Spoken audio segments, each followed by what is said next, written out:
Class inter کے تمام بچوں کو مدر کالج آف سائنس اور میری طرف سے السلام علیکم۔ امید ہے آپ تمام خیریت سے ہوں گے۔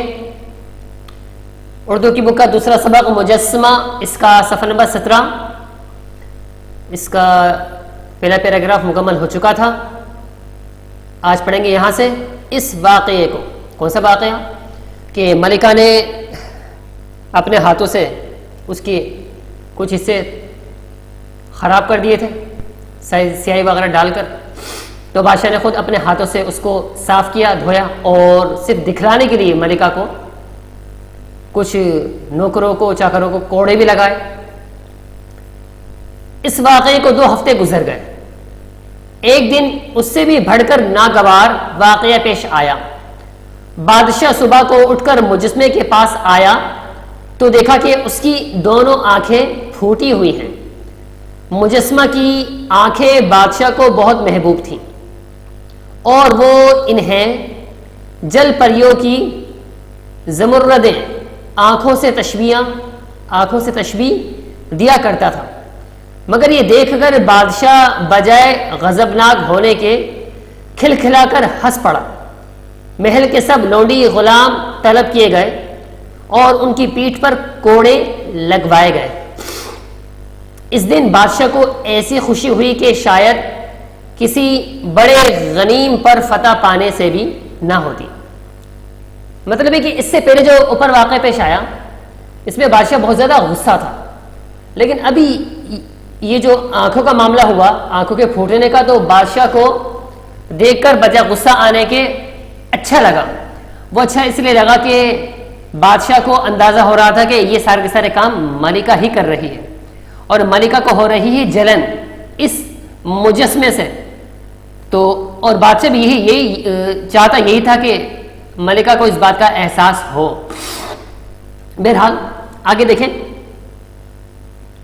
مجسمے کے عیبدار ہو جانے پر بھی بادشاہ کی نظروں میں اس کی وقاحت ویسے ہی رہی جیسے پہلے تھی، اور وہ ہر روز اسی فریفتگی سے اس سے کھیلا کرتا، اسی دلچسپی سے اس سے کھیلا کرتا۔ مطلب یہ اس پہ کچھ دھبے سیاہی کے اور پھر آنکھیں پھوٹی ہوئی، تھوڑا سا عیبدار تو وہ مجسمہ ہو رہا، اس کے باوجود بادشاہ اس سے اسی طریقے سے کھیلتا، اس میں دلچسپی بادشاہ اسی طرح لے رہا تھا جس طرح کے پہلے، مطلب کوئی فرق نہیں آیا تھا۔ اس کے بعد ایک دن بادشاہ نے دیکھا کہ مجسمے کے دونوں کان کٹے ہوئے ہیں۔ یہ وہی کان تھے جنہیں بادشاہ صدفے سیمے کہا کرتا تھا۔ پھر ایک دن دیکھا، دیکھیں اگلا پیج، کہ اس کی ناک کٹی ہوئی ہے۔ اس کے بعد ایک دن دیکھا کہ اس کے سینے پر کسی تیز ہتھیار سے ضربیں لگی ہوئی ہیں۔ ہر دفعہ بیچارے لونڈی غلاموں کی شامت آ جاتی تھی، لیکن پھر بھی بادشاہ اس مجسمے کا ویسا ہی گرویدہ رہا۔ اب بھی گھنٹوں اس سے کھیلنے میں مشغول رہتا۔ ایک دن صبح کو بادشاہ ذرا دیر سے اٹھا۔ رات اسے بہت سکی نیند آئی۔ عمر بھر ایسی میٹھی نیند کبھی نہ سویا تھا۔ انگڑائی لیتا ہوا اٹھ بیٹھا۔ جو ہی مجسمے کی طرف نظر گئی تو منہ سے بے اختیار چیخ نکل گئی۔ کیا دیکھتا ہے کہ فرش پر سنگے مرمر کے ہزاروں چھوٹے چھوٹے ٹکڑے بکھرے پڑے ہیں۔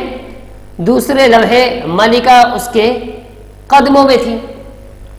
غرض کے ملکہ پہ در پہ کبھی اس پر سیاہی، کبھی اس کی آنکھیں پھوڑے، کبھی اس کے ہاتھ توڑے، کبھی اس کے پاؤں توڑے، کبھی کچھ، اور بادشاہ یہ ساری چیزوں کو نوٹ بھی کرتا رہا، اور ملکہ کو دکھلانے کے لیے وہ لونڈی اور غلاموں کو پیٹتا رہا، مارتا رہا، لیکن جو مقاصد تھے بادشاہ کے وہ پورے ہوئے۔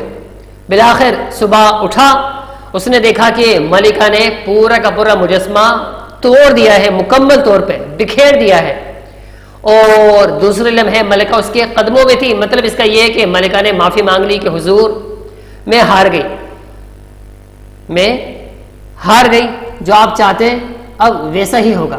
ٹھیک ہے، کل انشاءاللہ اس کے جو مشقی سوالات ہیں اس کو ہم دیکھیں گے۔ اپنا خیال رکھیے گا۔ السلام